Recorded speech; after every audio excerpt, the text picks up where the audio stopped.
All right, now that I've mastered the press, I've gotten everything from standing. Now we're going to take it to the ground because we're going to start building up the capabilities, building up the ability to perform a get up. Now, I like the get up because similar to the bench press, similar to the windmill, it's going to give me the ability to build strength from a multitude of directions and also allows me to get my body through a wide variety of spatial positions.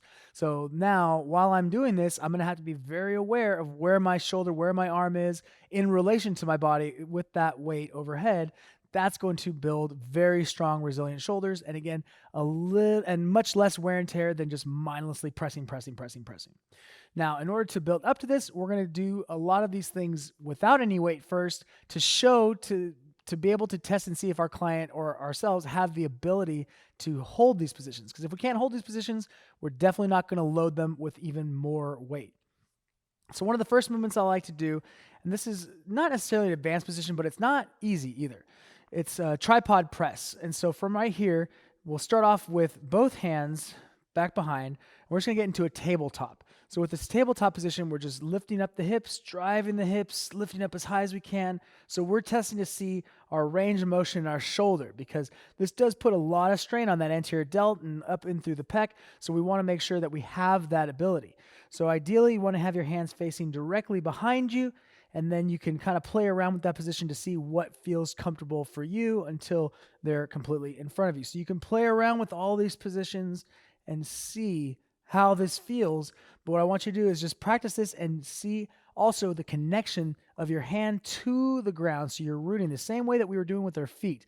We're connecting ourselves to the ground. We're doing that with our hands. We're gripping the ground as we do this. So now that we have both hands, we can see what our range of motion is. We can see how our shoulder stability is. We're going to take one of those legs of the table off, and we're only going to be putting the pressure on one of the arms and both feet. So in this case now, notice what we don't want to happen first and foremost is we don't want this shoulder to sink in. We want to stay strong through this connection. Okay, so the same way that we had that lat packed throughout all the range of motion, we had the same thing here. We're driving that shoulder into position and dropping the shoulder, elevating the chest as much as we can. So feet are going to be planted, arm is going to be in line with the body. We're going to grip the ground, and as we press, we're going to drive through the hips, press up, and then extend this arm. So we're looking up at the arm as we're doing this, but it's going to be one straight line. So notice right now how my shoulders are stacked. My hand, my wrist, my elbow, shoulder, other shoulder, everything is stacked. So that way we know once we have a kettlebell in this position, we're going to be able to maintain that structural integrity of the position. We're not going to lose this. And back down. In this case, we're going to bend the elbow and bring it back down. So this in and of itself is a great movement. And this is where I want you to think of, don't get so set in your ways where you want to do a get up, you have to do a full get up. You might just be breaking the get up apart and doing bits and pieces of it and still getting a lot of the benefits of what the get up can give you and what it can deliver. So let's try this again. We're going to start from that standing position, a nice strong position. Chest is nice and wide, nice and proud. Arm is tucked against the body. That shoulder is engaged. I'm not shrugging. And I'm going to lift up. Breathe out as I come up. And back down. Come up. Breathe out as I come up. And back down. Last one. Breathe out as I come up. And back down. So if that feels good, now we can start to load this. So we're going to hold these positions. And we're going to build strength through these positions. Again, so that way we can piece them apart and then put them all back together into a get-up. So from here, I'm going to get into a seated position. Now, before I even do that tripod press, once I get into that seated position, I'm going to make sure that I can maintain that structural integrity of my trunk. I can keep that extension throughout the chest or throughout my thoracic spine, and I can press very securely from that seated position. If I can press here and I can change that foot positions, and as long as I can press from the seated position without any support, then I can move on to the tripod press. So from here, now, arm is tucked, same thing we were just doing. Now, as we press up, I'm going to look up at the bell, extend those hips as high as I can, and then right back down. Press up, and right back down. Last one, press up, and right back down. So you see how not only are you getting the benefit of the press, not only are you getting the benefit of that hip extension for the glutes, not only are you getting that from the core and the trunk, you're also getting from the ground. So this is really a fantastic movement just on its own. All right, next thing we're going to practice. We're going to practice the get up without any weight. So we're going to go through the entire range of motion on this. Now, what's important to note about this is, again, we're not trying to just go heavy, heavy, heavy. What I would rather do and where I found more benefit was when I would hold different positions and really own different positions and be as smooth and slow and controlled as possible. Rather than just trying to get up as fast as I can or use the heaviest weight possible, it was all about control. All right, so when you get on the ground, and you only need about the space of a nice thick mat like I got here, so this works out perfectly. So I'm going to break down each position as we go, and I will talk about as we go where you should be feeling, what you should be feeling, and go nice, slow, and controlled. All right, as I'm in this position, we're going to start off just completely lying on the ground, nice supine position, feel comfortable, maybe take a little nap. No, we're not going to do that. We're going to go ahead and get into get-ups. I'm going to plant this foot, so the left foot is going to stay planted, that right leg is going to extend and slightly rotate out. With this arm, I'm going to hold it out to my side about 45 degrees. It's pretty much the area that I can be in where I'll feel the most control, the most power, and be able to engage the lats without getting too far or too close. So about 45 degrees, and from this position, I'm going to keep this arm elevated because I'm going to assume that I have a kettlebell in this arm the entire time. So with that left foot planted, it's going to stay fairly tight to the body, and then I'm going to bring it out to the side slightly. I'm going to drive through that left heel onto my right elbow. So notice how when I get in this position, spine is still straight, back is still nice and straight, chest is still nice and proud, shoulders engaged, bottom shoulder is still engaged. I'm not shrugging. From here, I'm going to straighten the arm and get into a seated position. So now I'm going to reposition my hand so I'm right under my body, just as I was with that tripod press. From here, I'm going to do one of two ways. I'm either going to elevate the hips, which I really like because that just incorporates the entire trunk into it, incorporates the glutes. But if someone doesn't have the mobility, they can just slide that foot in and now bring that knee back. So notice the difference there. If I elevate the hips and slide that leg back, elevate, and now from here, what I'm going to do to make this even a little bit harder is I'm going to lift that foot off the ground. So this is where I'm talking about where you can get more from this movement just by incorporating certain pieces and then making them your own, focusing on the structure of each piece. So let's walk through it again. So I'm lifting up here. I'm going to hold 3, 2, 1.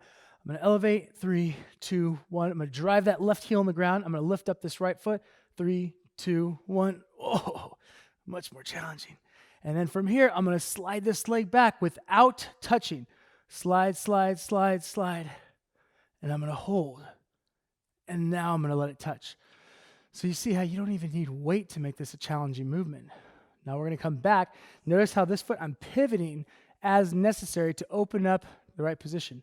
So from here, I'm going to come back, open up, keeping those hips elevated, keeping that foot elevated, and back into position. Slow, slow, slow, slow. So it's forcing a few things. It's forcing that connection on that one foot. It's forcing me to grip the heck out of the ground, to be as connected to the ground as possible. It's forcing that connection all up through my arm, through my shoulders, and then, of course, the core engagement to keep that leg off the ground. From here, I'm going to sit back and come up. So when I'm in this overhead position, this is about as far as I'm going to go. I don't feel it necessary to go to standing at this point now because the main benefits that I would get from the get up have all been accomplished. Now I'm in overhead lunging. I can do that and incorporate other movements. So if you want to, you can stand up and then come right back down. Otherwise, we can go back down to the ground, in which case we'll just touch the ground. So just windmill down to the ground, making sure that we feel that connection and we're not just dropping. So right here, I want you to feel that connection through the hip, through the glute, and hinge down. So we feel that. From there, we're going to drive that heel, that foot into the ground, that left foot in the ground. We're going to elevate the hips and come across. So again, harder would be just having that leg extend out without touching. Easier would be sliding that leg out And then much easier would be just sliding the knee out and dropping down. So you can make it work for you as you do this. So start with the easier versions and then try to challenge yourself. So from here, I'm going to slide that leg out without touching. We're going to pivot that foot as necessary, lift. Now let that leg touch. Now let the hips come down. I didn't lose that connection in the shoulder from right there. I'm going to come down onto the shoulder or down onto the elbow, and then driving off this back leg, I'm going to pivot carefully. So this is a very important part of it, is using that glute to pivot off, to drive off, to get yourself over. Okay, if you come too close to your body and you try to come down, you're going to have this point where you got no control and you're just going to land. So you might have to rearrange or reassess where that elbow is to be able to get and then open up that leg a little bit more to get into position. So right now I feel control, much more control until the last second. So now we're going to do this with some weight. So starting on the ground, we're going to use 2 hands to get this bell up. So what I don't want to see is just one hand arm bar that bell over. We're going to bring that bell up. So 2 hands, I just did it. We're just going to hold. So now, before we do anything, before we go weighted with the get up, we're going to practice a movement that I really like, and that's an arm bar. But rather than using the arm bar as a support or as a stretch, we're going to go a little bit more dynamic with it. So from here now, I'm going to keep that leg straight in line with my body because that is where my pivot point is going to be. I'm going to be rotating over onto that other side. I'm going to use this leg to drive over. My right arm is going to elevate. I'm going to come up and over, bring that hip to the ground, and then come right back. So I'm very quickly coming up and over and right back. So just like we broke apart the tripod press, now we're breaking apart this rotation, this coming up and over, just so that we know we have the flexibility necessary for the movement, the structural integrity of the shoulder necessary, and just the overall spatial awareness to be able to keep this arm overhead. Now, if I had to drop it, I could easily drop it in front of me if I were in a place where I can drop the bell, or I can come back very quickly. So we're trying to, again, reduce the amount of risk for the reward that we're trying to get. Once we've practiced that, now we can go ahead and get into position. So let's break it down again. We're going to go starting from the easiest version of the get up. So driving that heel, we're going to come up onto the elbow. So we don't want the arm too tucked, otherwise we lose that lever. So we want to be a little bit further away, so that way as we drive it across, we're driving across the body. That bell is going to stay in line with our midline, and we're going to drive across the body. So as we come up, perfect, just right there, we're going to straighten that arm, reevaluate where that position is so that we feel in control. If we're too far out, we lose a lot of foundation, so we want to be right underneath. From there, we're just going to slide that foot back, and then we're going to lift up the hips and just slide that knee so it's directly under the hip. So see how that movement right here is so important because it's going to go right under the hip. From there, we're going to let go with that right hand off the ground and just sit back into the hip and come up. Back down, we're going to hinge slightly. Feel that in the glute. From here, we're going to just lift up the knee, slide it forward. We're going to extend that arm. We're going to extend that leg. We're going to bring that arm out, touch the elbow to the ground. And this is this important part. Looking at the bell, we're driving using that left foot to then control that rotation on the way down. Let's do one on the other side. So you can go around the body or over the body, around the head or over the body, but never over that pretty face. So now let's do the other side. So we'll do 2 hands. This time we'll do a little bit more advanced version. So from this position here, keeping that shoulder engaged, lats engaged, elbow is planted. I'm going to drive off the heel and come up into a seated position or into a elevated position. From here, I'm going to straighten that left arm. So now, notice where my arms are stacked over each other, keeping those shoulders engaged. I'm going to lift up the hips. And because I feel control, I'm going to lift this leg up and slide it back slowly and controlled until it touches the ground. So right now, I'm in this nice strong position. I'm going to come up into that overhead, or into that lunge overhead position. So again, if you feel you'd like to, come all the way up. Otherwise, this is as far as we're going to go.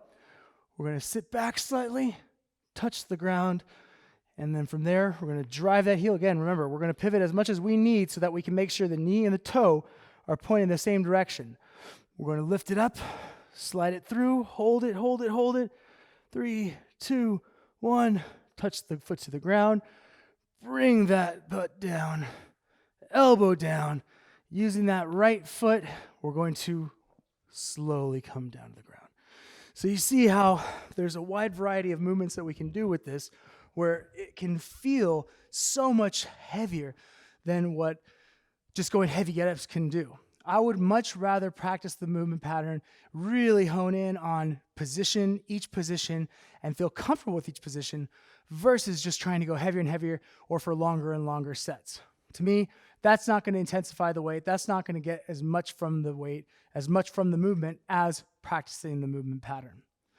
Last thing we're going to do, so we've gotten the tripod press, we've gotten the get up, we've gotten the weighted get up, we've done the arm bar a little bit more dynamically. Now we're going to add in some no hand get up.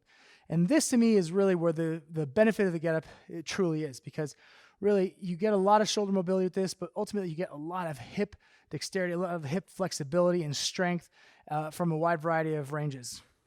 So this position right here we're going to get into is going to set the foundation for what we're going to do on the way up. So if you look at any kind of ground combat athlete, they're very typically not able to get up with their hands. They can't get up. They're going to have to get up very quickly, just utilizing their lower limbs. Same thing for us. We want to be able to always have the ability to get up, get down, move around just from our lower limbs. We don't always have to want to rely on our arms. Just being able to sit up, it's a great way to see how someone, what kind of mobility that person has, what kind of strength they have. So from here, all we're going to do is we're going to practice some flexibility. So getting into this 90-90 position where we're going to have our feet flexed, we're going to have our knees about 90 degrees, and we're going to rotate to one side. So it's going to be knee, foot, knee, foot. So notice in this position right here, I've created a base, I've created a stable base, so whether I'm holding a weight, if I have the mobility, holding a weight overhead, ultimately this stable base right here, I want to be able to maintain. If I can't get into this position because I lack the hip mobility without reaching or touching the ground or leaning, again, we know what we need to work on. We need to work on hip mobility. We need to work on other things other than trying to load this position. So we're going to come up and we're going to come back the other direction. And you might find one side is tighter than the other. Same thing. We're going to load this, feel that tension, feel that pressure, feel that strength from these positions. Remember, we want to have that stability in those positions before we load them, before we move through them. Position before transition. And let's go back the other direction. So now we're going to come up onto this. We're going to bring this knee up, or we're going to come up onto the knees and get into that hip extension. So this hip extension is, again, going to be that support. So where we would normally be if we had our hand on the ground, but now we're going to be either, again, racked bell, goblet squat, holding a bell by the horns, holding the bell overhead. There's a wide variety of positions. You don't have to show you every single one of them, but just know whatever your hands want to do with the bell, that's what you'll be able to do with this, or what you have the ability to do. But this position right here is so important to be able to do. Lastly, once we get up, we're going to now utilize that back leg and we're going to sweep it around into a lunge position. So again, whatever the hands are doing here, they're doing it, holding on to the bells, and we're going to come up, get into that lunge position, and now we're in that same position as when we had that bell overhead when we were doing the get up. Now to come back down, we're going to wrap that leg around. So sweep the leg, Johnny, come back into that seated position, that seated shin box 90-90 position. Now notice, when I bring that leg back around, why am I doing that? Because if I just come up and then try to sit back down with it, what's going to happen? I got all this room to plop on. So I want to use this back leg as a guide to get me back into that position. Guide. And now I can feel control.